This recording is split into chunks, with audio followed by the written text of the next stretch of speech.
वाशिम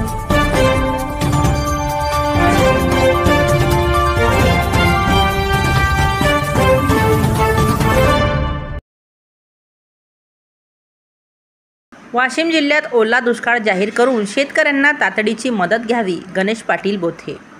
प्रतिनिधी दिगंबर आव्हाडे. नमस्कार, मी भाग्यश्री. महाराष्ट्र न्यूज 24 लाईव्हमध्ये आपले स्वागत करते. शेलू बाजार. गेल्या एका महिन्याभरापासून वाशिम जिल्ह्यात सर्वत्र पावसाने थैमान घातले आहे.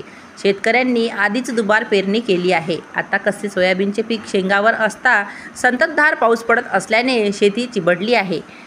काही मुळासहित खरडून गेली आहे, तर तूर जागीच जळून खाक झाली आहे. शेतकऱ्यांच्या हातातोंडाशी अजून घास येत नाही, तर ही परिस्थिती निर्माण होत आहे. अजून तर पावसाळा खूप बाकी आहे. या पावसामुळे आणखी काय काय हिरावून घेणार आहे, असा गंभीर प्रश्न शेतकऱ्यांसमोर उभा आहे. कधी आसमानी संकटाने तर कधी सुलतानी संकटाने शेतकरी हवालदिल झाला असून अव्वाच्या सव्वा दरात बी बियाणे खताची खरेदी करून शेतीची पेरणी केली. कोणी दुबार व तिबार पेरणी करून मात्र अशा परिस्थितीत आज शेतकऱ्यांची अवस्था ही केविलवाणी झाली आहे. म्हणून शेतकऱ्यांच्या पिकाचे महसूल विभागाने पंचनामे सुरू करून शेतकऱ्यांना तातडीची मदत देण्याची मागणी सामाजिक कार्यकर्ते व छत्रपती फाउंडेशनचे संस्थापक अध्यक्ष गणेश नारायणराव बोथे यांनी प्रसिद्धी पत्रकाद्वारे केली आहे. पत्रकात पुढे ते म्हणाले आहे की उडीद, मूग, सोयाबीन या पिकाचे मोठ्या प्रमाणावर नुकसान झाले आहे.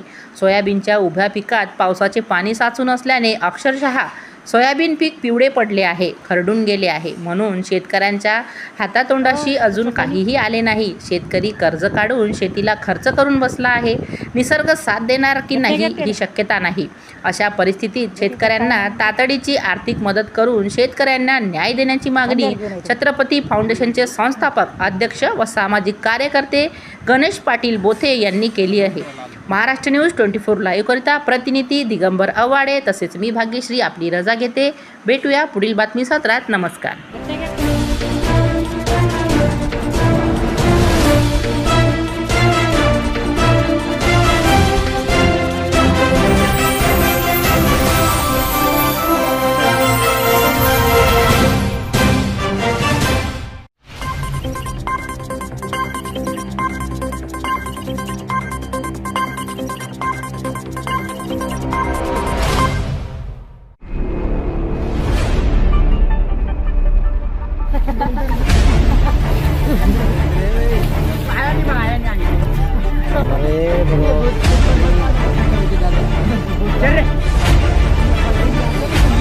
जाओ.